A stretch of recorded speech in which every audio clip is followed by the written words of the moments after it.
SEC does. Yeah, but when you have custody of Bitcoin, you have custody of nothing. So what? Who cares? Well, that's funny. You're custodying nothing. Because I can sell that nothing Peter, for I've lots got of a that gold you question. like. I've got a question. You can only sell it because there's a fool who wants to buy it. But eventually the fools will run out of money, or you'll run out of fools. Gentlemen, let's get out of the jury shop. Go. Let's have a chat about a few other things. Peter, can you keep ignoring the mass adoption of cryptocurrencies? We've got big institutions getting on board. Countries accepting Bitcoin as legal tender.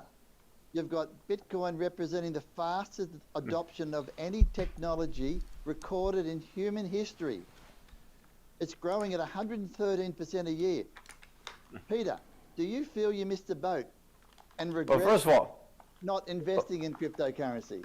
okay, so first of all, as far as ignoring the mass adoption, I don't have to ignore it because it's not happening. There is no mass adoption of Bitcoin for anything. You're talking about countries accepting it. Okay, El Salvador is trying to experiment with it, but that's one little country.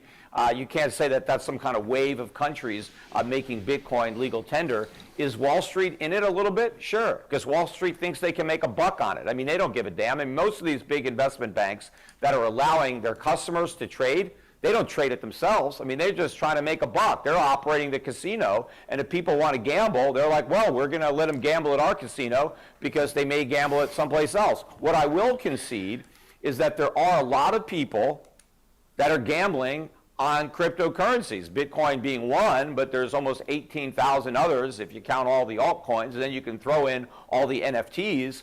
But what Bitcoin and other digital assets are used for is gambling. People buy them because they think the price is going to go up. People don't sell them because they think the price is going to go up. So it's all a bunch of trading. It's not being adopted for anything. That's all pie in the sky hype to try to justify the appreciation that all the pumpers are claiming is coming, and that's why people are buying it and holding on to it, or in the case of Hex, they're getting paid to hold it and penalized if they sell it. As far as regrets, do I regret not buying it? Well, look, obviously I'm not an idiot. I mean, there are a lot of things with the benefit of hindsight. You can look back now that you know everything that happened and say, well, I could have bought this and made all this money. Of course, I could have bought Bitcoin when I first learned about it. I don't even remember where it was. I'm pretty sure it was below 10 bucks. I don't think it was below $1, but who the hell knows? It was so long ago, you know, it's hard for me to remember.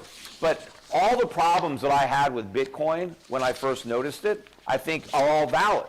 I mean, in fact, one of the things I didn't like about it, I said, well, what stops somebody from coming up with another cryptocurrency? And of course, nothing. And that was part of the problem. I didn't see any real scarcity in an asset that had no intrinsic value and anybody could replicate. I also didn't think it was particularly scarce just because there was 21 million of them. 21 million is simply an arbitrary number of Satoshis. There's 100 million Satoshis in each one. And I know people say, well, you know, but you can break a gold down into little tiny grams, and that's true, but they're no good to you. I mean, if you want to make a watch, you need a certain amount of gold. A little speck isn't going to do anything. But as far as Bitcoin, whatever I can do with a Satoshi, I can do with 100 Satoshis or a million, because I can't do anything with one, so I can't do anything with a million. So I never bought that there was any real value. What I missed was that you know, this would become like tulip mania, that this would actually catch on and become a massive speculative mania. I did not have the foresight when Bitcoin was, you know, 10 bucks to see this happening. And, you know, but when it did get up to 1,000 and then it pulled back for 200 or 300, I looked at it for a while and I thought, you know, should I buy this crap? You know, it may have a big run. I could see all the hype and all the nonsense that people were saying about it, and a lot of people were actually believing it. But then fundamentally, I still couldn't get it, and I knew that I could never advise other people to buy it.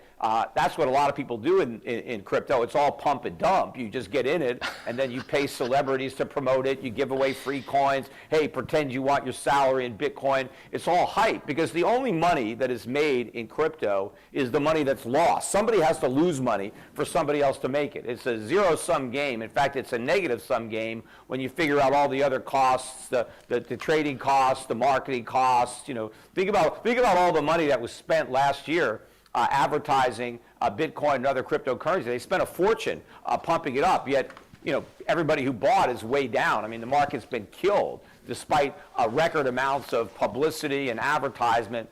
for Bitcoin. Now, so do I regret not taking advantage of other people's greed and ignorance? Yes, I could have made a lot of money had I bought some Bitcoin and sold it. I have no idea where I would have sold it. Had I bought some years ago, it's, you don't know. Would I have still held it if I bought it at $10 or $20? Would I still own it at 38,000 or 37,000, wherever it is right now? I have no idea because I didn't do it, right?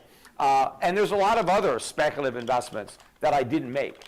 That I could have made a lot of money on. Fortunately, there are a lot of them that I did make. I mean, I've made money in other things, and I've done well on other investments. Yeah, I mean, Bitcoin would have been the best investment I ever made had I bought it at $10 and sold it at $69,000 at the high, sure, or even if I sold it today and bought it at $10. But I didn't do that. But what's going to happen to other people, what they're going to regret is not selling, because that's one regret I'm never going to have. But a lot of people are going to watch their paper fortunes completely evaporate. People are going to go from millionaires to nothing, and people are going to have a lot of regrets over the paper profits that they never realized.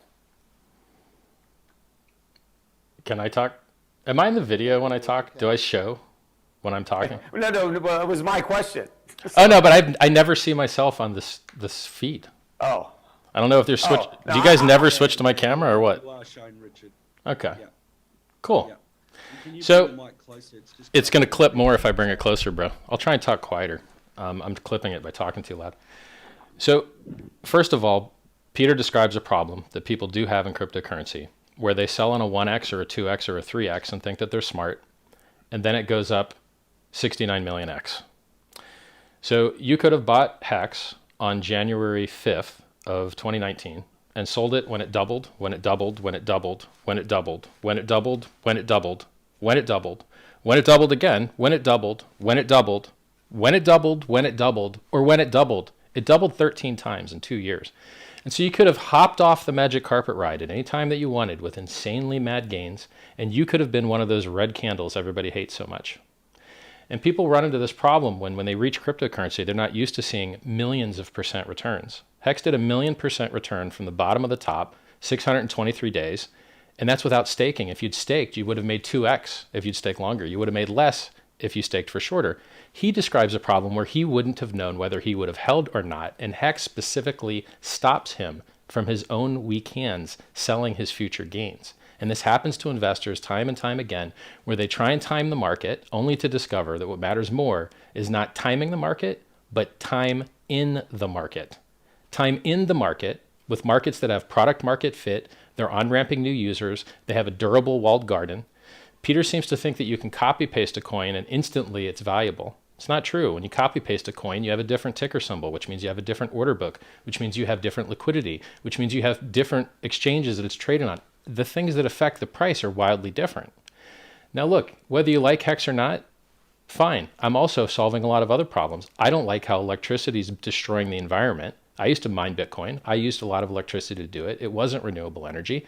I think Bitcoin destroys the environment. I think gold destroys the environment. I think Ethereum destroys the environment, and I've already solved that. PulseChain.com gets rid of all the proof of work destroying the environment to maintain a consensus network and just uses proof of stake. The same way that Hex doesn't require you to destroy the environment to earn inflation rewards. It just requires you to delay gratification to earn inflation rewards. So we have less negative externalities, which is why we have a superior price chart. This is gold versus Bitcoin. Gold goes up a little bit, Bitcoin goes up a lot. This is Hex. It just basically looks like a giant up and to the right. You got to click log for it to make sense, or it just compresses everything into a flat line here, which is useless to reason about. A flat line isn't helpful in a chart.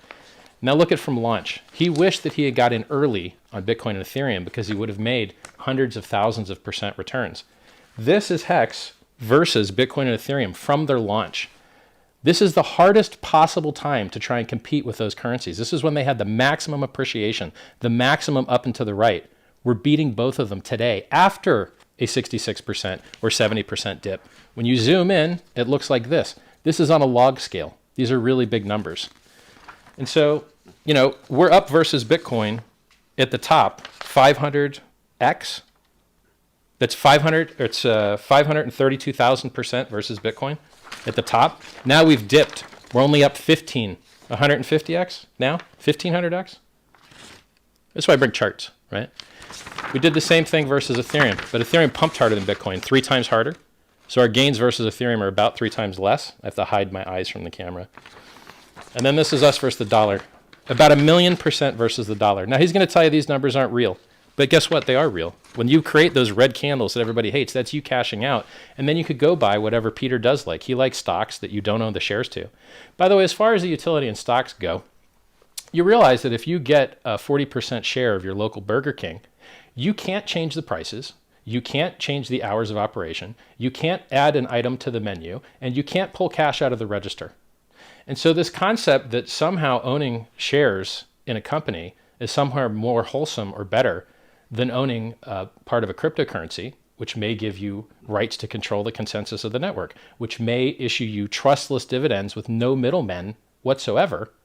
And so I created something that solves a lot of problems that Peter hates. Peter likes self-custody. I solved it. Peter likes yield. I solved it. Peter likes delayed gratification. I solved it. But he just doesn't realize I've solved the things that he cares about. So I'm making people literal millionaires. And he says other things which aren't the case, such as some people have to lose in order for other people to win. It's not true. It's 100% not true. When your house goes up in value, who loses? When your gold goes up in value, who loses?